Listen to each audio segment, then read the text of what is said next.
ஒளியில்லா உலகத்தில் இசையாக நீயே மாறி காற்றில் வீசினாய், காதில் பேசினாய்.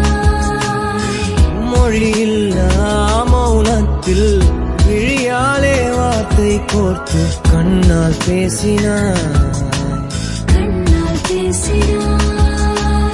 100 ஆண்டு உன்